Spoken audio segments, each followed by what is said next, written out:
This episode of WDW Today is being sponsored by MEI and MouseFan Travel. And if you're looking to plan your trip to Walt Disney World and you'd like a little help with it, either you're new to it or you've done it a lot of times and you want someone else to deal with all the stuff, you know what? MEI and MouseFan Travel can help you with both scenarios. They're experts on it. They've done it a lot of times, so that can help you in both situations. Check them out at www.mousefantravel.com. This is Walt Disney World Today. Give us 5 minutes and we'll give you the world. It's Wednesday, November 18th, 2009, and this is episode 645 of WDW Today. I'm Matt Hochberg of StudioCentral.com. Joining me on today's show is Len Testa, co-author of The Unofficial Guide to Walt Disney World. Welcome to the show, Len. How's it going, Matt? Outstanding. Excellent. And also joining us on today's show is Mike Newell of Mouse World Radio. Welcome to the show, Mike. Howdy ho, Matt. And also joining us on today's show is Mr. Sensitivity himself, Mike Scopa, a manager of customer relations and group services for... Oh, wrong title. Future Hi there. Put anything in front of me, I'll read it. And Hi, guys. Great to be back. all ears, Nat. Welcome, Mike. Prepare to merge like you've never merged before. That sounds naughty. Timekeeper? No. Prepare to merge like you've never merged before. Rock and Roller Coaster. Rock and roller coaster. Really? Give that man a waffle. Well, it's Wednesday. We're answering your listener questions, and our first email of the day comes from Tim Kresnewski. And Mike, you remember him, Tim, of DVCnews.com? That's right, DVC News. And we actually had a couple weeks ago, Mike, we were talking about buying an annual pass voucher with your DVC discount. Right. And he had mentioned that... What did we get wrong? Yeah, we're wrong. We're always wrong. What did we get wrong? You're right. I listened to your annual pass show this morning and wanted to drop a quick note. The Disney Vacation Club annual pass vouchers do not have an expiration date. Just like other annual pass vouchers, if members want to stock up on them and give Disney their dollars now, Disney will gladly take it. When the annual pass discount was first announced, they had started a limit of 8 vouchers per membership per year. However, with Disney being Disney, I don't even know how rigidly enforced this might be. Well, it's good to know, Newell. Only 8 annual passes per year for you, my friend. Next email is from Sharon from Shirley, New York, who writes, Hi, Annette, Matt, Mike, and Len, ladies first. After only 6 months after our trip, I was hankering to go back. I found your podcast and have been hooked ever since. At first it was enough, but then listening to you guys started to get painful. I needed to go back now. I knew it would take some convincing to get the hubby to agree to another trip. Well, I'm happy to announce that we'll be going back in February 2011. Should you get this before then, I need some advice. If not, have a great day. That's awesome. Our 180 days out for our reservations for dining will be August 17th, 2010. I will not be at home on that date or the next 4 days following and have no access to a landline with long distance. Should I A, try to make ADRs on the computer, although Disney's website is usually a nightmare, or B, use a cell phone and hope for the best? Thanks a bunch. Love the show. I'd use a cell phone. I'd call in the morning between 7:30 and 8:30. I got a better idea for you, Mike. Why didn't she just use a travel agent? They could do it for her. Like a vacation planner? Yeah. I mean, it's the same cost to you, Sharon. She doesn't say anything about DVC over here.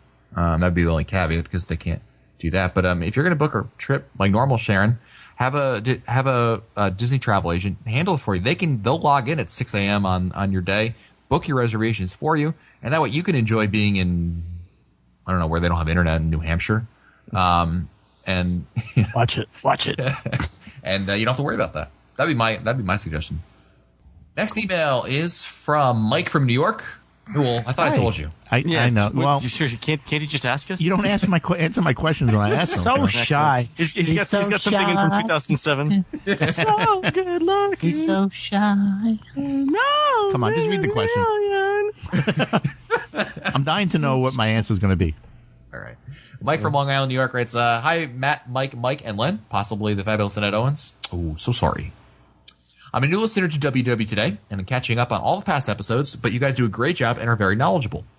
I heard that the Virgin Megastore in Downtown Disney has closed. Have you heard anything about this, or what's going to be any other closings in Downtown Disney? I'll be down in the world soon, and want to know what I can expect. Yeah, I mean, just Downtown Disney. I mean, number one, it's a difficult retail environment everywhere, not just in Orlando. Yeah.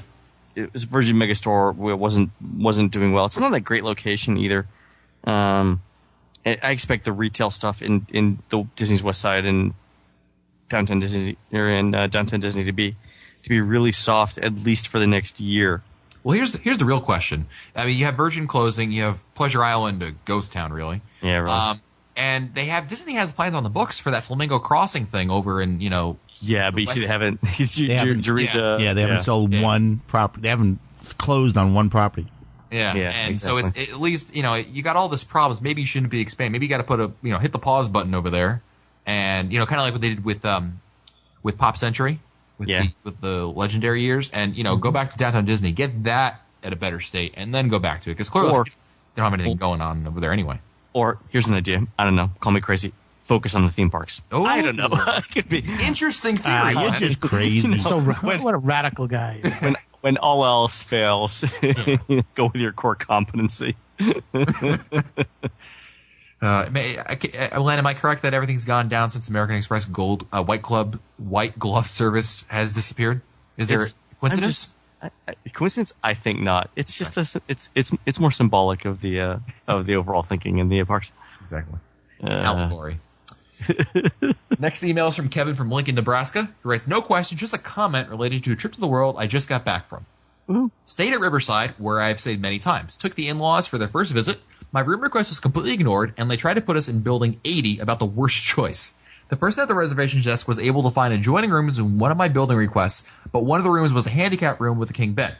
I thought that was great since one room would have only one couple. Turns out I was a little disappointed in the king room. I don't want to sound insensitive to the needs of handicapped people, but there are some things that did not seem as nice as the other room. The bathroom is separated from the rest of the room by a plain wood sliding door. There's only one pedestal sink, and the shower head in the walk-in shower has an adjustable height, but only goes about as high as my neck. Yeah, here's the thing. I mean, the rooms typically have better lighting, and they're much easier to get around. They're, things are wider spaced because of the size of the bed and stuff. Yeah. That being said, that's just some odd things. The shower, I think, was the big thing for me. Yeah, well, I agree with Kevin. I stayed at a handicap room at Coronado Springs, and it's a real downer because first of all, when you take a shower, it floods the whole bathroom because the drain is in the middle of the room. There is no separation. There's just the curtain just goes around to kind of separate it that way. But the water. Where was this at? Where? Coronado. Okay, because at Caribbean Beach there is an actual separate. It's just like a big tiled shower. Right. But I mean, just like a lot of the things that Kevin mentioned, it's important to know that, and he mentions this, blah, blah, blah. Just wanted to let your listeners know that there are king rooms available, but the layout of a double room might be better if it fits their needs. And I agree. I mean, now if I go to check into a resort and they say we've got a king size bed, but it's in a handicap room, I will say I'll take the double bed, please, because I just don't like the shower. The whole bathroom thing doesn't. It's not for me. I understand that it's for handicapped people and they need that. Just not my taste. So I agree with you, Kevin. Next email is from Keith Schroed, who writes, this is just an idea to hear what your esteemed panels think. I think the World Showcase could do with a bit of a makeover and is lacking attractions. I know about the empty building that was supposed to be the whole Orion River ride and about the bullet train idea that didn't get to Japan, but never any rumors about my homeland, the United Kingdom. I've been disappointed in the United Kingdom that the United Kingdom consists of a pub, shocked reaction from Len, and a few shops, whereas on either side there's a film attraction showcasing the beauty of those countries. My idea to lift the UK is to build a miniature London Eye going up and out into the lake, and I could see Disney making shitloads of money by using that as a premium viewing location for Illuminations. And I think that as the real one is sponsored by British Airways, that a natural sponsor is Virgin Atlantic, who always likes to put one over the big brother when they can. What do you think? Any other ideas to improve World Showcase? I love this idea. They could do a. The funny thing is, you could do lots of stuff about the UK. You could do a London Tube ride, sort of like Rock and Roller Coaster, with the London Underground. Right. That goes terribly out of control. Yeah, because every industrial component outside of Disney World must go awry at some point. You could do a lot. Would you guys agree with me that the United Kingdom Pavilion is on your bottom three? No. World Showcase? Absolutely Italy's up there too. I know, Italy isn't it? Yeah. Isn't that a shame? You could do so much with Italy. You don't agree, though? Gondola boat, gone bad. Gondola ride, yeah. Really, Mechanized gondola boat ride. Gondola. The Great Gondola Ride. Gondola with the wind. That's good. Newell, you like United Kingdom Pavilion? I do. I like walking in the gardens in the back. I like the stores. I think it's charming. It's just very charming. not. But what's the property layout? Is there room for something like to expand in the back? I don't think so. See, that's the problem. It's No, that's the thing. No. There's not. It's pretty much it right there. I mean, and the gazebo is often either closed or taken up, right? well, Right. it's usually, The British invasion is usually over there. In fact, their stuff is always over there. Hmm. All right. Well, next email is Somebody rubbing corduroy pants together. What was that? next email is from Tim, who writes, "My wife and I recently decided to take our family of 5 to Walt Disney World very soon. I've been doing a ton of research, including listening to your podcast as well as other Disney World podcasts. Just wanted to tell you that I find your podcast by far the best one when it comes to the topic of Disney World. After a few weeks of trying different ones, I finally decided to unsubscribe from the other ones and only listen to yours, as I find the others unlistenable. Your team has the right amount of personality, chemistry, and knowledge to make each podcast worth listening to. Thanks for sharing your passion for Disney with us." Well, thank you. Welcome. Thank you very much, Tim. There are other podcasts. Not that I know of. Cool. So it'll be fun when we all get together in December. Yeah, absolutely. Next email is from Jordan Michael of Tallahassee, Florida, where it says, "We all know you can use your fast passes after the allocated time, but I have never had a cast member confirm this. On our last trip, a managing cast member at Toy Story Midway Mania confirmed this. I thought it was interesting that when he told us that you can come back at any point in the day to use your fast passes as long as it's past the activation time. With this confirmation, I think it might be their policy." Yeah, they still haven't. When they stop printing it on the fast passes, then I'll believe it's their policy. I don't think it's the policy. I think they just all agree to use it. I think like some attractions like Soarin', I believe they're pretty sticklers about those kinds of things, but it's not the policy. It's just kind of an unwritten rule at this point. I did use on a recent trip. I used a fast pass 24 hours after it was issued at Test Track. There was no problem at all. You can do that because they don't check the date. Although I see on some of them they're printing the date bigger now. Yeah. No, I actually told them. I said, "Hey, I forgot I had this yesterday. But No way, really? yeah, I have it today. Is it okay?" And he said, "Sure." No, I mean I'm shocked you actually told the truth, not the. Oh. Very good one. Yeah, thanks, Sam. That's why we pay the big bucks. Next email is from Ingrid from Florence, South Carolina, who writes, "I'm a new listener. At least I was when I sent this. May not be so much when you answer." It's because wait, where's she from? South Carolina. I was gonna say there's some sort of plate tectonics thing that has moved them closer to wherever she needs to be. Go ahead.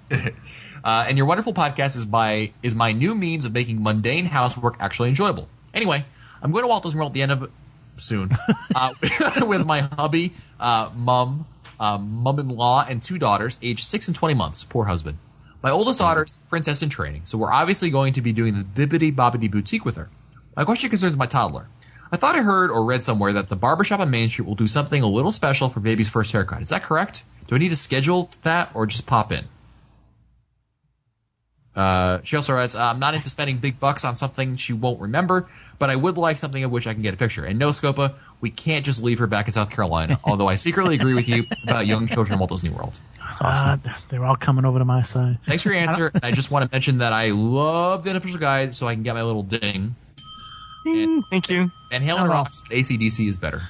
I don't know if they do anything special at the barbershop. I don't think you have to call. I think, you get your first haircut there, and they're very, very careful. And probably get some hidden Mickeys and a few other things on your head, but Stuff in your hair. nothing special. Yeah. But would you schedule it? I would schedule it.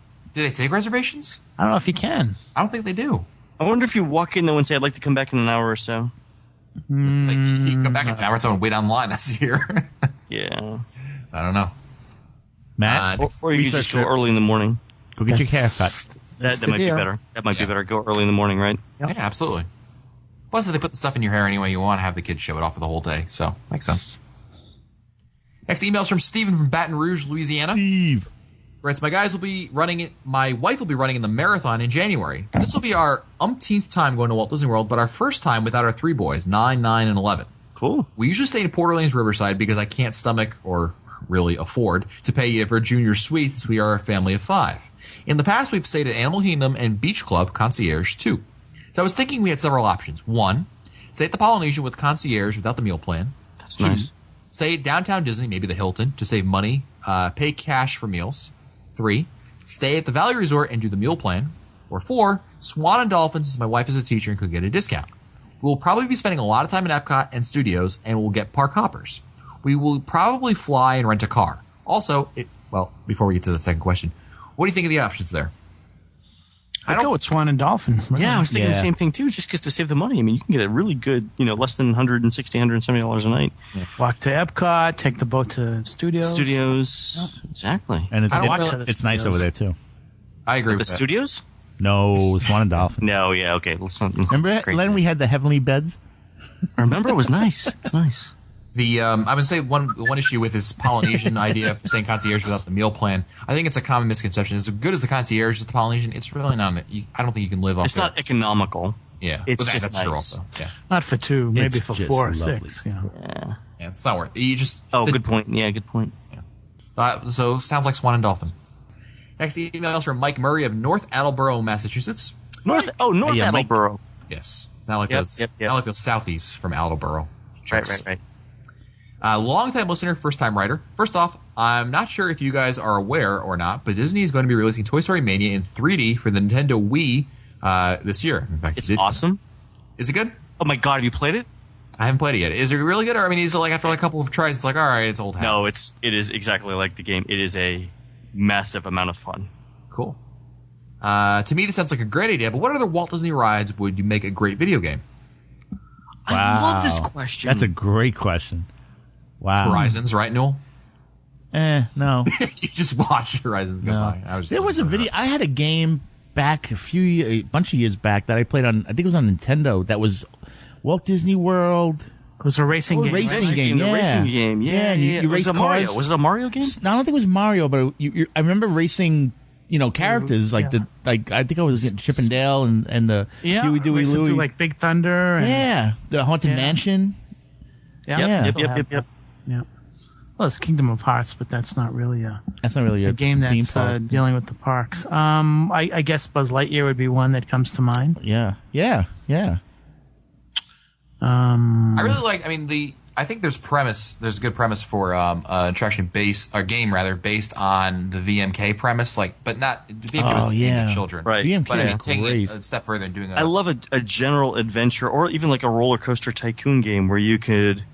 But it'd have to be so immersive, Well, look at the those Ridley. Is it Ridley Pearson, the guy who wrote the Kingdom Keepers? Yeah, the Kingdom Keepers. Yeah. You could just make a make a game about that kind of a premise where you're at Disney World and that whole idea. This is a great idea. That idea, by the way, is copyright Matt Hochberg, 2009. All rights reserved. See Mike Newell for any questions. Stupid Judy. Stupid energy. Next email is from Tamara, who writes, I love your show, but have to admit, I'm going crazy trying to plan each day. I'm curious about the recommended days at Disney's Hollywood Studios now that Fantasmic is being shown only a few days a week. It looks like Disney is either scheduling Fantasmic or Extra Magic Hours at the studios most days. At least in August, she must mean 2010, we're mostly stuck choosing either a day with Extra Magic Hours or a day with Fantasmic. I'm curious which one will cause the most problems with touring.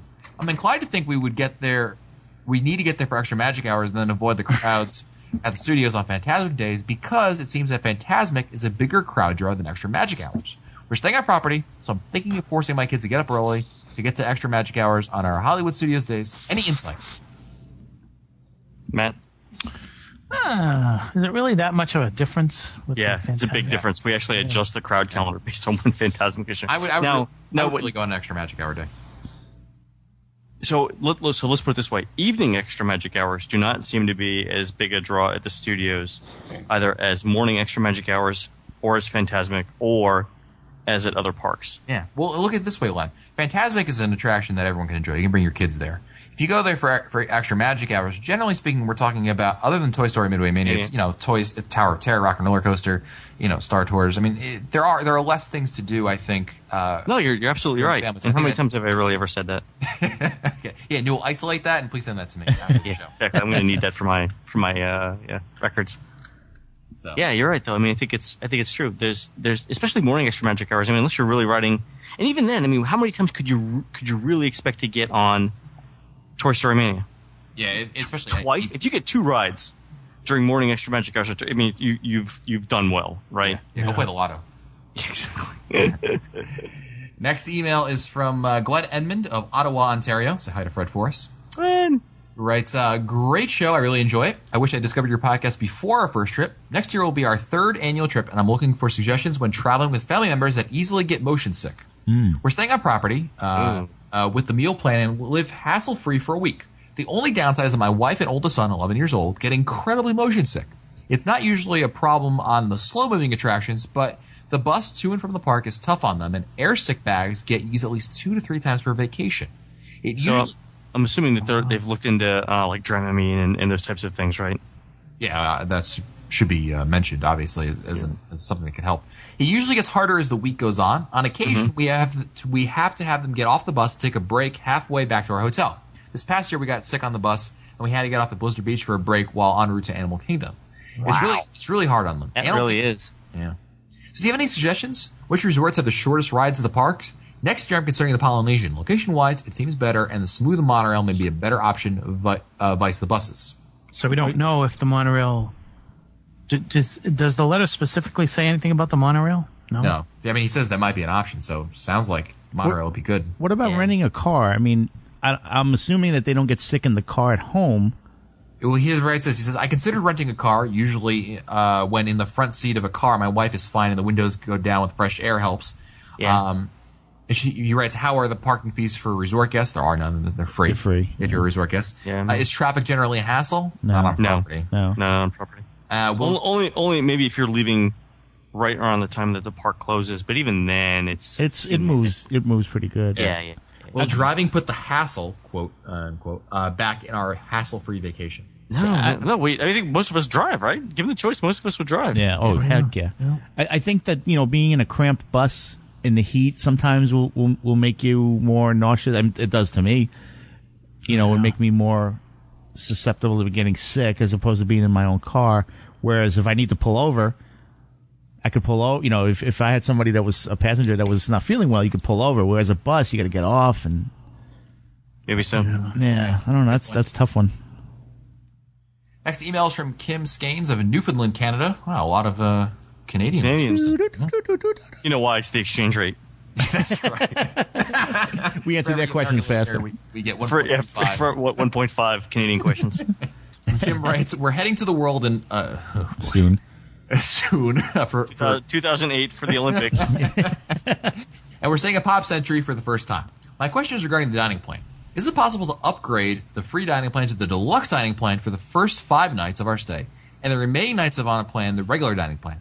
Yep. My husband and I really enjoy the show. Keep up the good work. Why? You can't. Yeah, you can, but no. No, the only way you can do it is you have to have 2 separate reservations. Yeah. Why? Oh, yeah, you could do it that way, right? Why? Maybe somebody's leaving or coming for 5 days, or they only anticipate eating for 5 days. The other 2 days they're gonna eat so much over those 5 days that they're just gonna store it up like chipmunks in a pouch. Next email is from Melissa, who writes, I know you guys are big on the world, but do you have any advice for a girl going to Disneyland in California in February 2010? I ordered the unofficial guide, but haven't received it yet, so I'm getting antsy for planning tips. Thanks, love the podcast. You guys, and Annette too, are a riot. Disneyland's a hoot. It's interesting to note the differences between the parks. Not so much with number one with the attractions, but also the parades and fireworks are different, and obviously Disneyland has more of Walt's personal touch. The thing that I find worth thinking about is what would drive the differences between the different between the attractions. Like when Splash Mountain is different, right? Splash Mountain is different in Disneyland. Part of the reason why is undoubtedly because of the size of the park. They couldn't do something of that size and scale right. in Disneyland without making major changes to the park layout itself. Yeah. But then you look at things like Pirates of the Caribbean, and you wonder. I think we've talked about this on other shows, but you wonder why. What was driving the difference in Pirates of the Caribbean between the different parks? Because the ride buildings themselves are essentially the same. Why did Walt Disney World get an inferior version? Yeah, it's interesting. Yeah, it is. Especially when you consider that Disney World. Remember Disney saying, we have the benefit of space or whatever. So you'd think that more room. Yeah. Well, they didn't have the benefit of time or money. Apparently, maybe it was some other thing, right? Maybe that was it. I don't know, but that's the thing. And then you can look at things like fireworks. Fireworks are one of the things that Disney has not yet commoditized, meaning every park has different fireworks for now. And you wonder why, because a lot of the attractions are the same. That's interesting. Anyway, just something to think about while you're there. I think food, by the way, is the food variety in Disneyland. The variety, the different kinds of food you can get, completely different and much more varied than in the Magic Kingdom. Good to know. You can get knockwurst and bratwurst in Disneyland, and you can't get. I'm not saying that it's good necessarily, but just somebody's out there trying something different, and that's what I like. So I think the food's different. Look at that too. Look at the food as well. Well, they do have bratwurst at Min and Bill's Dockside Diner, which is not in the Magic Kingdom. Well, not every park can be perfect, Glenn. Yeah. Okay. Nice. All right. Well, it's time for our last question of the day, and that means I'm going to give Mike Newell 3 emails to choose from. 1 will be read today. The other 2 go back in the email queue to be answered later. You ready, Mike? Sock it to me. Sock it to me? I liked it before, Newell, by the way, when people thought we deleted the other 2 emails. They started sending us emails. Why did you delete my email? That's funny. They get answered eventually. All right, Mike. Your options are Crushed at the Contemporary, Star Wars Weekend Warriors, or Trip, Fall, Die. Trip, Fall, Die? Trip, Fall, Die. Crushed at the Contemporary, Star Wars Weekend Warriors, Trip, Fall, Die. I gotta go with Trip, Fall, Die because I'm very curious what that means. Yeah, exactly. All right. Last email today is who wrote this email? It says from Houston in Indiana, a couple of weird Disney freaks, kids from Palm Springs. Awesome. Right. Ola, Len, Matt, Mike, and that girl who shows up from time to time. Let me get myself ready for this. Unofficial guide, unofficial guide, unofficial guide, unofficial guide, unofficial guide, unofficial guide, unofficial guide, unofficial guide, unofficial guide, unofficial. All right, there's a lot more. I'm just these kids are smart. Now that that's over, here's my question. These kids in their internets. Yeah, and they know their internets well. They're interwebs. It's all tubes. What are some of the weirdest accidents that have happened at the World? Weirdest accidents? This is funny. In an upcoming book, Bob and I talk about strangest questions we've ever got. This one can fit in there. Yeah. Okay. There's been some well-publicized ones about people dying at Disney World. Yeah, like the one where I'm not making fun of it. I just think it's odd from a strange way to die perspective. How about the one where there was that explosion in Disneyland on what was it, the sailing ship Columbia? Oh, the thing blew up. Wasn't it one of the... Yeah, was it the boiler or something? Really? No, I thought it was one of the guns, or one of the... what do they call those big guns? Cannon? It was a cannon, I think, that blew up or something like that. Yeah, it was... anyway, that was one, and that was odd. Yeah, there was the Big Thunder Mountain had like a bad... Yeah. They derailed a couple times. Oh, that's right. Yeah. That was... there was an accident in Spaceship Earth a few years ago when a child tried to get out of the one of the ride vehicles while it was still in the loading area, and it was a language issue, but I believe he was rushed to the hospital. I don't recall what happened, but that was an issue. I mean, the good thing about with nearly all these accidents, generally speaking, the Big Thunder one is an exception to this, but generally speaking, when things result in an accident at Disney World on attractions, it's usually A, somebody not doing what they're supposed to be doing, like the person getting out of the ride or being somewhere they shouldn't. Yeah. Or B, some sort of human error, like somebody forgot to do something they should have done. Meaning, my point is that it's not like these attractions are faulty and like, you know, the threat of death is imminent among many attractions. These are, you know, accidents, really. That's the thing. And people need to put... the monorail, too, by the way. Yeah, that was, again, human error. Yeah. It's not like it's not a series of breakdowns that, you know, and faulty attractions by... Right. It's generally not mechanical failure over and over again, right? Right. The thing is, too, I think we said this after the monorail accident, we got a number of questions asking whether people should stay at the Contemporary so they could walk to the Magic Kingdom without having to take the monorail.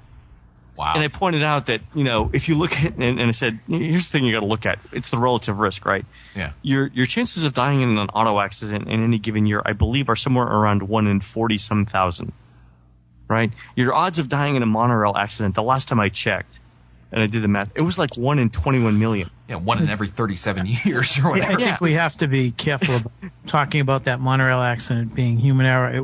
There were a number of things. Yeah, there were a number of things. And this, by the way, that's the other thing that people typically don't take into consideration. Most modern industrial accidents are not single point of failure accidents where one thing goes wrong and someone dies. Right. It is typically some not unforeseen, but some series of events that has not yet happened. By the way, this is the same thing. Same thing's true with most airline crashes that aren't pilot error. Something goes wrong, or multiple things go wrong in an order that A, hasn't been predicted, B, hasn't been seen before. Right. Well, I mean, here's my point. They're basically, the attractions are not death traps, is what I'm getting at. They're not like, you know, you hear about like a lot of carnivals and things like that, these rides that just, you know, it seems like I remember the poor girl who got her like legs cut off. Oh, yeah. The Six Flags was a... Six Flags, right. And that's amazing because the safety margins on those rides, I mean... They're way worse. Well, that's odd. That brings up a good point because there's a difference between, you know, an attraction at Disney and a traveling carnival. Yeah, where they, you know, those are much more of a significant. And Disney World is not like that. No, really. I mean, the media would believe otherwise, but you know, they're very, very, very safe. The thing with that, I mean, we've all got. Well, most of us have small children, right? I wouldn't be putting Hannah on those rides if I thought for a second that they weren't safe and that they weren't substantially safer than, again, not to belabor the point, but safer than me driving down there, right? Mm-hmm.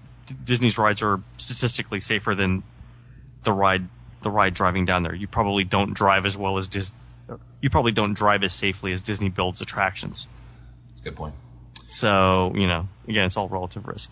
Well, that's it for us today. If you want to find our older episodes, read our show notes, or send your comments, visit the WDW Today website at WDWtoday.com. Don't forget that this episode of WDW Today has been sponsored by MEI and Mouse Fan Travel. And, you know, if you're just like that other listener who is trying to plan her trip but isn't going to be available to make her dining reservations, you know what? That's a perfect example of a reason why you should use a Disney travel planner like MEI and Mouse Fan Travel, because they can just do it for you. They take care of all that, so you don't have to worry about it. It's not like, oh, geez, you know, am I going to be able to wake up in time? Is my cell phone going to work? Is their system going to be up? No. They take care of it all for you. That way you can do whatever you need to do. So check them out at www.mousefantravel.com.